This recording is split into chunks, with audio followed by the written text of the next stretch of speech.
ആദ്യമായി നമുക്ക് നല്ലൊരു പോത്തിറച്ചി തന്നെ വാങ്ങണം. പോത്തിറച്ചി തന്നെ വാങ്ങിയിട്ട് നമ്മളത് നല്ല കഴുകി നല്ല പീസായിട്ടെല്ലാം മുറിച്ച് സെറ്റാക്കി നല്ല കഴുകി വൃത്തിയാക്കി എടുക്കണം.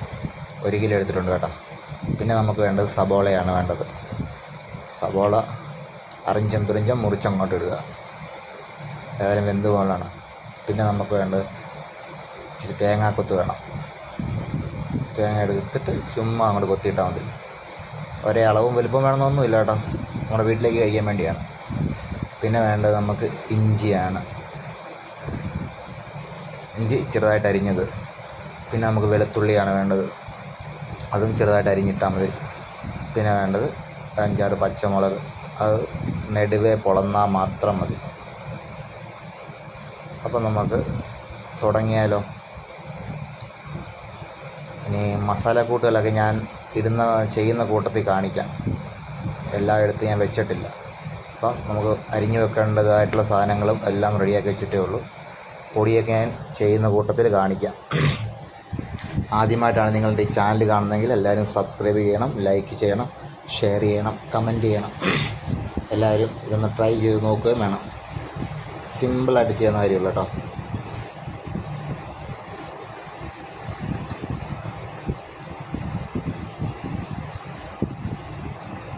ഇതാണ് ഇതിൻ്റെ മെയിൻ ഐറ്റം. ഇറച്ചിക്കൂട്ടം എന്നാണ് പറയുന്നത്. ഇതിൻ്റെ അകത്ത് എല്ലാ ഐറ്റംസും ഉണ്ട്. ഇതിൻ്റെ എല്ലാം കൂടെ ഒരു കറക്കി അടിച്ചൊരു പൊടി അടിക്കണം. ഇതാണ് നമ്മുടെ ഇറച്ചിക്കറിയുടെ മെയിൻ ഐറ്റം. എങ്കിൽ നമുക്ക് തുടങ്ങിയാലോ. കെട്ടിയ ഉരുളി എടുത്ത് അങ്ങോട്ട് വെക്കുക. കുറച്ച് എണ്ണ എടുത്ത് അങ്ങോട്ട് ഒഴിച്ച് ചൂടായി കഴിഞ്ഞാൽ ഉടൻ തന്നെ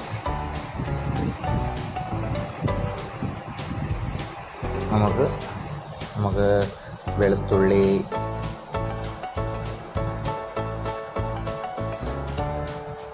ഇഞ്ചി എല്ലാം കൂടെ ഇട്ടിട്ട് നമ്മളിങ്ങനെ ഇട്ട് ഇളക്കണം. തവിയിട്ട് അങ്ങോട്ടും ഇങ്ങോട്ടും കുറച്ച് നേരം ഇളക്കണം. ഇത്തിരി നേരമായി കഴിയുമ്പോഴേക്ക് അതിനൊരു വാട്ടൽ ഉണക്കൊക്കെ വരും. അതൊന്നും മൈൻഡ് ചെയ്യണ്ട. കുറച്ച് നേരം കഴിയുമ്പോഴേക്ക് നമുക്കതിൻ്റെ അകത്തേക്ക്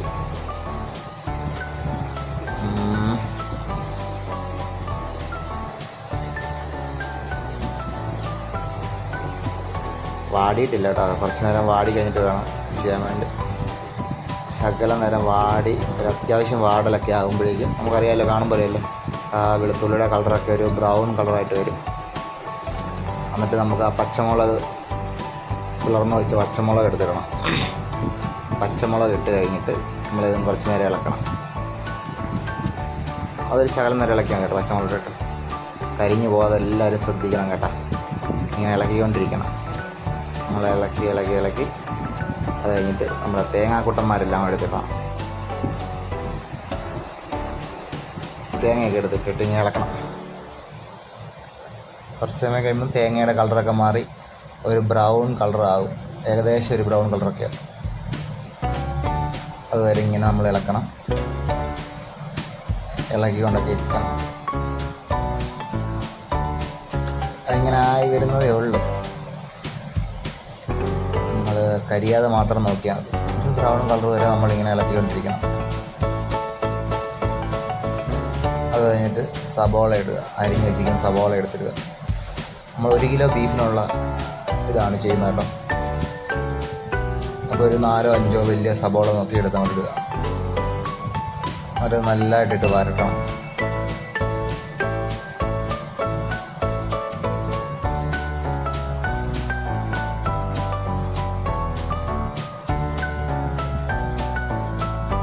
വെയിൽ കൊണ്ട സൂര്യകാന്തി പൂ പോലെ വാടുന്നതും വരെ നമ്മൾ സവോള ഇട്ട് ഇങ്ങനെ ഇളക്കണം. അങ്ങനെ ഇളക്കി നല്ലൊരു ബ്രൗൺ കളറാകും. അതുവരെ നമ്മളിങ്ങനെ ഇളക്കണം. ബ്രൗൺ കളറായി കഴിഞ്ഞിട്ട്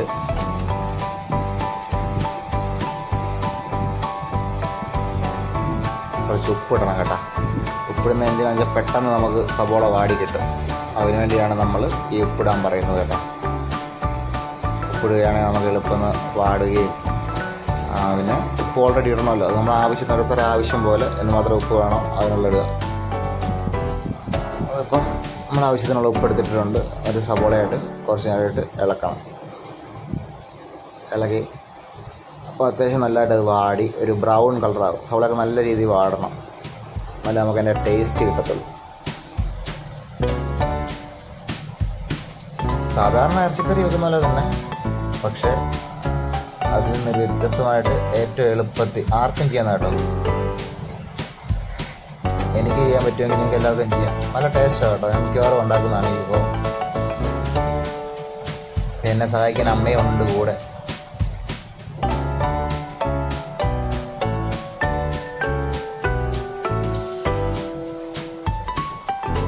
ആദ്യമായിട്ടാണ് നിങ്ങൾ ഈ വീഡിയോ കാണുന്നതെങ്കിൽ എന്നെ സബ്സ്ക്രൈബ് ചെയ്ത് സപ്പോർട്ട് ചെയ്യണം. നിങ്ങളെല്ലാവരും വീട്ടിൽ ട്രൈ ചെയ്ത് നോക്കുകയും വേണം.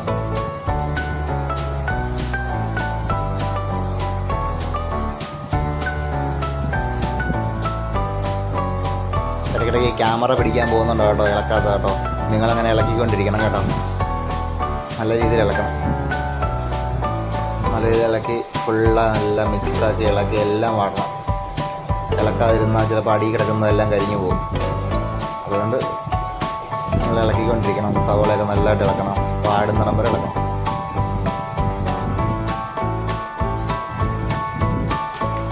പിന്നെ നമുക്ക് ഓരോരുത്തരുടെ ഇഷ്ടത്തിനനുസരിച്ച് അതിൻ്റെ അളവ് നോക്കിയിട്ടൊക്കെ ഇടണം. നമ്മൾ പച്ചമുളകൊക്കെ ഒരു ചെറിയ എരിവിന് വേണ്ടി ഇടുന്നതാണ്. നമ്മൾ ഓവറായിട്ട് മുളക് പൊടി ഒന്നും ഇടുന്നില്ല. ആവശ്യത്തിനുള്ള മുളക് പൊടി ഇടുന്നുള്ളൂ. ഓവറായിട്ട് നമ്മൾ മുളക് പൊടിയൊന്നും ചേർക്കുന്നില്ല. അതിനാണ് പച്ചമുളക് ഒരു ചെറിയ എരിവിന് വേണ്ടി ഇടുന്നതാണ്.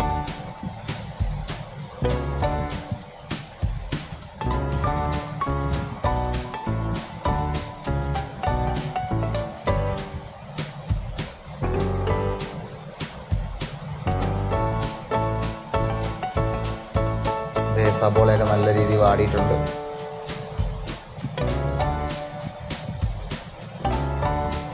ഈ പരുവാകും സവോള.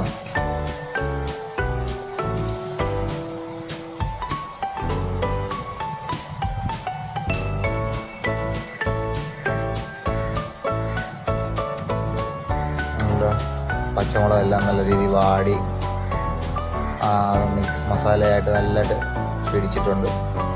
നല്ല രീതിയിൽ ഇനി നമുക്ക് കുറച്ച് മഞ്ഞൾപ്പൊടിയും കുറച്ച് മുളക് പൊടിയും കൂടെ, അതൊക്കെ ഓരോരുത്തരുടെ ആവശ്യത്തിനാണ് കേട്ടോ. മുളക് പൊടി ശകലം മതി, മഞ്ഞൾപ്പൊടി ശകലം മതി. അതെല്ലാം കൂടെ ഓരോരുത്തരുടെ ആവശ്യത്തിന് വേണ്ടി കേട്ടോ. നമുക്ക് എരിവ് കുറച്ച് കൂടുതൽ വേണമെന്നുള്ളവർ ഇച്ചിരി കൂടുതൽ മുളക് പൊടി ഇട്ടാലും കുഴപ്പമില്ല. എന്നിട്ട് നല്ല രീതിയിൽ മിക്സ് ആക്കണം കേട്ടോ. പിന്നെ ഞാൻ പറഞ്ഞില്ലേ നമ്മുടെ ഇറച്ചി മസാല, അതെല്ലാം കൂടെ പൊടിച്ച ഇറച്ചി മസാല കിട്ടും. അതാണ് നമ്മുടെ കറിയുടെ വിജയം. ഇതിൻ്റെ ടേസ്റ്റ് തന്നെ അതാണ്. നമ്മളതെല്ലാവരും കൂടെ അതെടുത്ത് നല്ല രീതിയിൽ എടുക്കണം. അത് നമ്മുടെ കടയിലൊക്കെ മേടിക്കാൻ കിട്ടും. ഒരു 100 രൂപയ്ക്കൊക്കെ മേടിച്ചാൽ നമുക്ക് കുറേ പ്രാവശ്യം ഇറച്ചിക്കത്തിനുള്ള കാണും. അത് നല്ല രീതിയിൽ കരിയാത്ത വിധം നല്ലതായിട്ട് മിക്സാക്കി ഇളക്കണം. മുഴുവൻ സവോളയിലും ഉള്ളിയിലും എല്ലാം പിടിക്കുന്ന രീതിയിൽ നല്ലതായിട്ടാണ് ഇളക്കണം. ഇച്ചിരി പുകയൊക്കെ വരുന്നുണ്ട്, അതൊന്നും കാര്യമാക്കണ്ട.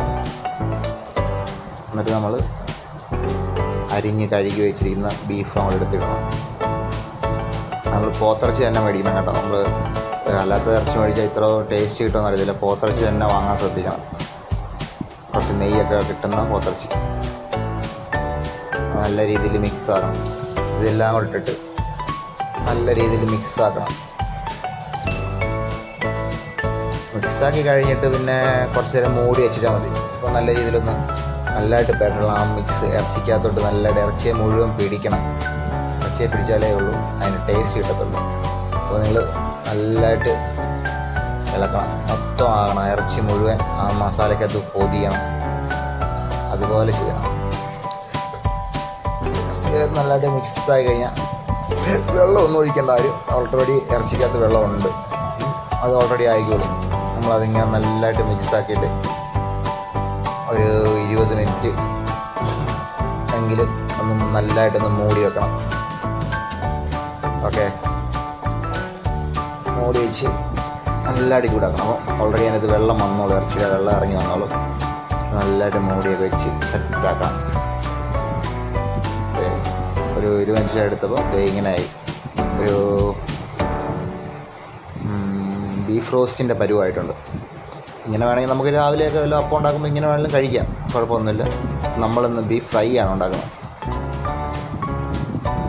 നല്ല മൊരിഞ്ഞ ബീഫ് ഫ്രൈ വേണം, അതാണ് നമ്മുടെ ഇന്നത്തെ പരിപാടി.